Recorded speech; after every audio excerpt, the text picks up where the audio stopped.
kung saan ay nakalagay ang picture naming tatlo. Ako, si Mama at si Papa. Matapos kong iligpit ang mga gamit ko ay narinig kong tumunog ang aking tiyan, senyales na nagugutom na ako. Huling kain ko kasi ay nung tanghali pa ng nasa... Wow! Wow, thank you! Kay manggiluan ang walk ni Zoe. Na Zoe? Hi! Bantay siya sa halas. Lamang ako ng kusina at Snake. agad ko namang ginawa, papadudot. Butanan ni mo, bibi, uy. Ng buong bahay, papadudot. Okay. Kung ano ay ako lang tao sa loob. Maraan kong binuksan ang pinto ng kwarto at dahan-dahan ding naglakad papunta sa kusina. Mabilis ko namang natuntun yon dahil malapit lang halos yon sa kwarto ko. Nang makita ko ang refrigerator ay agad akong namangha.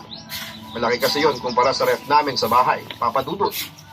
Pagbukas ko pa noon ay napakaraming iba't ibang laman. Kaya't nahirapan din akong mamili ng pwede kong kainin. Ngunit nang makita ko ang chocolate Ayaw. ice cake ay natakam ako. Sama na. Sama. Hindi na lamang ang naisip Wala, uy. kong Di na kainin. snake, uy.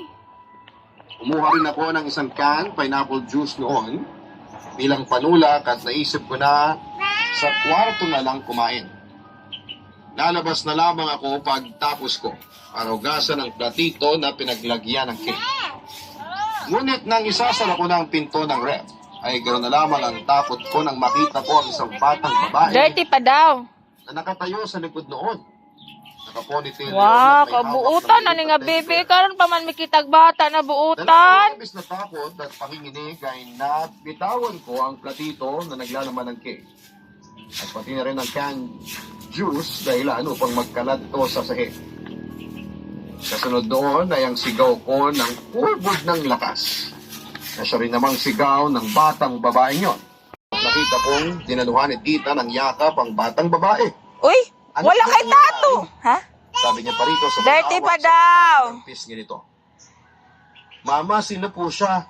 Turo sa akin ang batang yakap-yakap ni Ayaw. tita. Mapuling ka. Bago niya sagutin ang tanong Sige ra, na yun, islip, Zoe, ay oh. tinignan Sige ra, niya muna islip. ang basag na platito Ta sa Zoe, sahig. oh. Zoe, Pati na pag rin thank ang you ni canned juice na Megan. umapaw sa sahig. Okay, sige pa. Akala ko nga ay magagalit sa akin si Tita Sally noon, Papa Dudut. Ngunit nagulat ako nang matawa siya. Sagdi siya.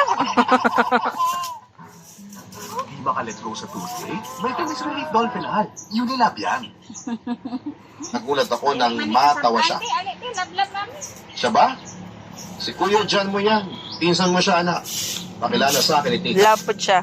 Ala, dirty na ba na? Na yun pala ang bunsong anak ni Tita at nung ko rin nalaman na Joan ang pangalan nito. First time ko kasing makita ang mga anak ni Tita na pinsan ko. Noon din ay nakita ko si Kuya Jason at ipinakilala ito sa... Yeah! Clap your hands kay finish na. Sorry, Tita. Very Hindi ko sinasadya. good. Gulat lang po ako Dihara sa ba tong kanya eh. snake mi agib eh? Paghingi ko ng... Ayaw diha ka na snake. Okay lang. Mau gani. Ikling tugon ni Tita. Manang, palinis na lang po nito. Gali. Tukoy pa niya sa kalat na ginawa ko. Mama, What, sabi ko Daddy? kasi sa akin ni Nag-drink of Tutoy tato. magnanakaw daw po siya. Bigla ay sa Ayaw akin ni pa init. Joan. Ayaw pa naman, init. anak. Yan ka naman kay Totoy. Huwag mo na kasi siyang papakinggan. Hindi totoo ang mga sinasabi niya. Pero mama, yun po kasi ang sabi ni Totoy. Kaya po sunundan ko siya dito sa kusina. Hindi nga totoo ang sinasabi ni Totoy. Anak, Toto. o siya. Wala oy, wala na gahapon Umalis ka ay na sa tuto. kwarto mo Katong at tabili. matulog na. Wala na tabili Anong bi. oras na past 8 na. Kaya hindi ka lumalaki Uwi ka pa ni tita. O Jason anak. Dali ayo diha bigyan na snake. Dali na dali na mama. Papakilala ko na sa'yo. Ayaw na, dali na. Mamaya ay magkagulatan din kayo. Gaya ng nangyari sa kanila na mararanasan ko. Hindi lang sa bahay, kundi pati na rin sa bunsong anak ni tita na si Joan. Gaya na lamang ng isang beses nang minsang nasa kwarto ako at nagbabasa ng mga comics na binili ko Bigyan. sa akin, papadudot ng nabubuhay pa siya. Nakahiga ko noon sa kama at nadadala na sa akin Finish naman mo. Human naman mo. gagawin ng tatlong magkakasunod Finish na. takot Oy, dili naman jud na ang maklin og aking maayo. Sakto lang. Mapalubog na ang araw. Sakto na naon niya, lasad hapon, ta. Dali na. Kay bahay na tagpap, dali na. Kaya wala nang init. Doon na pap na ka? Decide na kung tumayo at itigil muna ang Okay, dali na, mag-wash hands ka. sa paglalaan ng oras. Alo, ang chichi. Tagay si Zoe. Zoe, dali si Zoe. Ng John. Talaga namang ang kababalaghan ay walang pinipiling lugar. Minsan sa lugar na akala nating safe, tayo ay doon pa tayo nakakaramdam ng Dali, si Zoe. Gaya na lamang na nangyari sa bahay ng iyong tita. Sa mga ganyang pagkakataon ay wala Liga si Zoe. sa panalangin Tagay si ay Zoe. tutulog natin sa Panginoon. Tagay si Zoe. Din kay Manang Lagri, Tagay. nandiyan siya para iligtas ka. Tagay si Zoe. Listeners, lagi po tayong mag-iingat at magdarasal. Si Zoe ang siguro asag dira na chichi kay ganina na nasigigit. Ang buhay ay mahiwagat,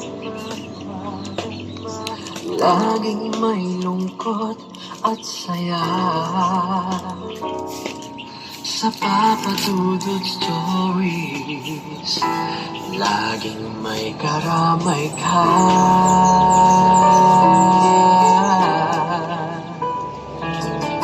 Mga problemang kaibigan,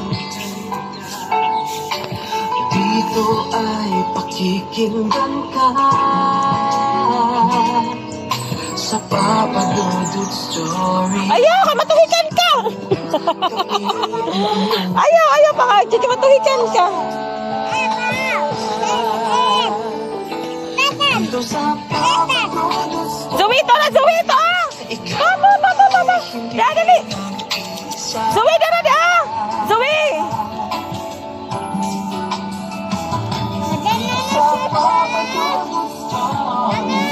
Igib na lang, Zoe, tanan. Igib na lang, Zoe.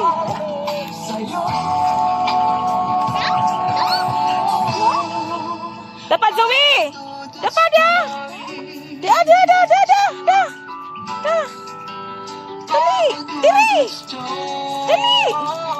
Daon. Kau na. Dool, dire. Nonso. Sige, kaabot to man kadiha. Nonso, man kaoy nga. Kataas anang imong hikot, oh.